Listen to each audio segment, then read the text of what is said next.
My wife Alana and I were at an upscale restaurant when I noticed my oldest and best friend approaching our table. I quickly whispered this to my wife. "Terrence Landis is coming here. Remember I told you that he was my best friend since second grade? This is true, but be very careful with him. He is a big lover of women." "Fortunately, I should be safe," Alana answered quietly. "Isn't he that friend of yours who is very rich?" I nodded to my wife and stood up to shake Terrence's hand. He hugged me tightly, like a bear. It was a little awkward in such a public setting. "Tim, damn glad to see you again. It's been a long time since we spent time together," Terrence stated, slowly looking Alana from head to tits, lingering on her impressive breasts. "May I assume this is your charming wife, Alana? I was in Singapore when you married her, but I sent a gift. Hope you enjoyed it."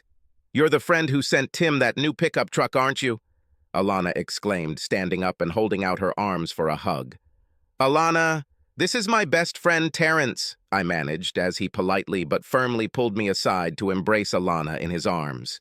"Terrence, meet my wife, Alana. I told her a lot about you. You never mentioned that he was so tall and handsome," Alana quickly pointed out, hugging Terrence longer than I thought was appropriate for a married woman. "What brings you to Daytona, Terrence?" "I just bought a condominium in the Dunes, and I'm renovating it. I'm renting a room at a local hotel and just came in for dinner alone." "You bought a condominium in the Dunes and are renovating it? They are practically brand new." "I can't imagine what could be changed there," Alana answered. "I heard that the price of the smallest ones starts at more than $1 million. "It's true," Terrence agreed. "However, their bedrooms are small. They seem tight to me. Fortunately, there was a free penthouse and I bought it. I'll paint it and replace the furniture." It was obvious to me that Terrence was doing everything he could to impress Alana. He always knew how to determine what interests a woman and immediately caught her main interest. Alana was an extremely mercantile girl. I had a decent income and more than a few dollars saved, but Alana seemed determined to send us to the poorhouse. We were celebrating our 3rd anniversary, but she seemed to ignore me in favor of Terrence. It was so obvious that some of the visitors looked in my direction with obvious sympathy. "Looks like the waiter is bringing our food, Alana. We should take our seats and eat while it's still hot," I reasoned, thinking that we could focus on each other again. Alana didn't dispute anything I said, but she upped the ante just by looking at our steaks. "Terrence, you should join us. Tim always speaks so kindly of you, and I wish I could get to know you better. My husband's best friend is my friend too. I hate to intrude on a romantic dinner," Terrence began as I nodded in understanding. "Nonsense," Alana immediately intervened. "Waiter, Terrence will join us for dinner. Could you set the table for him? Thank you very much." The waiter turned on his heels and went in search. In less than a minute, Terrence was sitting at our table and monopolizing the conversation. I managed to win a game of solitaire on my phone while he and Alana discussed anything and everything. I largely ignored their conversation until I heard Alana address me. "Tim, we have 2 free rooms. Why don't we ask Terrence to stay with us? You 2 guys could continue to make up for lost time. Terrence will have the opportunity to sample home cooking. His apartment will be finished in about a week. This will not be an imposition at all." I was stunned by Alana's statement. Did she think Terrence would like her cooking? I had no doubt that she would order very expensive takeout from very nice restaurants and then serve it on her best china. Knowing Terrence as I did, I was pretty sure he'd be dining at the Y by the end of the week, except that it would please any connoisseur of fine cuisine. My first wife, Helen, died after 22 years of marriage. He and Terrence were great friends, but I never worried about them acting inappropriately. Helen was as reliable and devoted as a wife could be.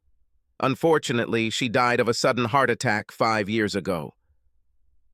I grieved for over a year before I met Alana at a charity event. She was 11 years younger than me, but it didn't seem to matter to her. Soon I proposed to her, and we were married for 3 years. This was Alana's second marriage. She divorced her first husband after she caught him cheating, or so she claimed. The only thing I wouldn't do is cheat on my wife. It just wasn't in me, and Alana knew it. It seemed like it didn't take much convincing on Alana's part to convince Terrence to stay with us, other than the significant amount of cleavage she showed as she leaned towards him to hang on his every word. Naturally, Terrence didn't have to get up early in the morning to go to work. This curse is for those of us who don't have millions of dollars in the bank. Alana hasn't had a job since she divorced her first husband. She apparently handled her divorce pretty well. She made me sign a prenuptial agreement that stated that I would never claim her money, no matter how long we were married. This suited me, as I had a stable income from my investments as well as a very good job. When I got home Monday night, Alana and Terrence seemed even friendlier than they had been at the restaurant the night before. Dinner was ready, and it was exceptionally delicious. I checked the trash can. As I expected, it contained containers from a local restaurant. Terrence and Alana were so immersed in their little world that they didn't even notice how I, somewhat irritated, left the living room, climbed the stairs, and went to bed. I didn't feel embarrassed because they didn't pay any attention to me. I was very surprised when I came home on Wednesday evening and found Alana apparently waiting for me. She was sitting on an expensive sofa that she simply needed. Next to her, in my opinion, too close, especially for a friend. A man she had recently met, was Terrence. "Tim, we need to talk," was Alana's first salvo. I was again taken by surprise. It was just a fucking Wednesday. How the hell could Terrence work his magic so quickly? I knew he was good at everything he set his mind to, but this was damn impressive. It will cost me more than a few dollars. I was sure of it. Terrence and I discovered that we were kindred spirits, Alana explained. We didn't want this to happen, but it happened. We both feel terrible about this, but there's no denying the incredibly strong attraction we feel for each other. Tim, I'm going to divorce you. As soon as this is final, I will marry Terrence. Please don't try to talk me out of this. I'll be damned if I'll give up my house and half my savings just because you couldn't keep your legs together and that ass wiper couldn't keep his dick in his pants. I will fight you every step of the way, I said with such conviction that I did not feel at all in myself. This is so typical of an insecure little person, Alana said with contempt. I didn't marry you for money and I don't want it when we divorce. Terrence and I both think the divorce will go much faster if I just walk away with the money I brought into the marriage. What do you think, Tim? Is this incentive enough to give me a quick divorce? Alana demanded.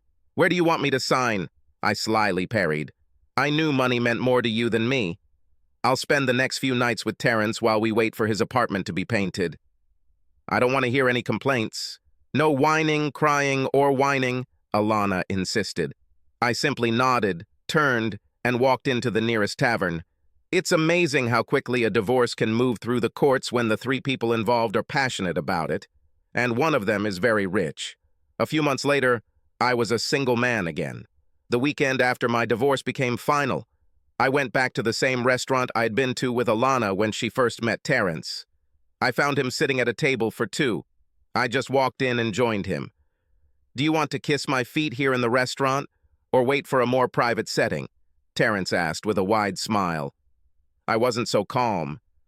I don't know how you can be so happy. You shouldn't have asked Alana to marry you. Now she can come after you for cheating, breaking a contract, outright lying, or for being such a jerk to her. That won't happen, Terrence answered calmly. As usual, you don't see the big picture. Why don't you enlighten me then? I know Alana and she is nothing if not a stubborn, vindictive, evil little devil. You didn't feel that way when you asked her to marry you, did you? Terrence asked with a chuckle. Think about this. What was the last straw that made you decide that you wanted to get rid of her? Don't know. Maybe it had something to do with the fact that her damn personal trainer had her 3 times a week. For some reason, it worked on my breaker. She held me by the throat. If I had filed for divorce, even for adultery, she would have gotten half of it plus spousal support. That's why I turned to you for help.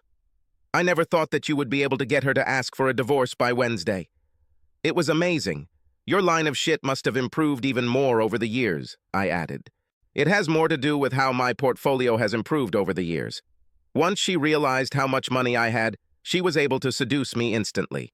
I have to say I will miss her between the sheets. Having sex with your wife was one of the brightest moments of my life, Terence admitted joyfully. It was this special talent of hers that pulled me into this story, I answered seriously. You did a great job freeing me from that money-grubbing bitch, but why don't you care any more about how she'll take it when you left her without ever getting married? She can figure out the whole plan.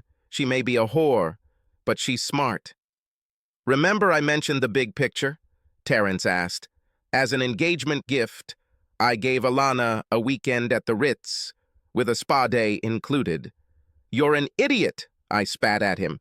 Didn't I tell you that Alana's stud, the personal trainer, is now a massage therapist at the Ritz? She could have bumped into him.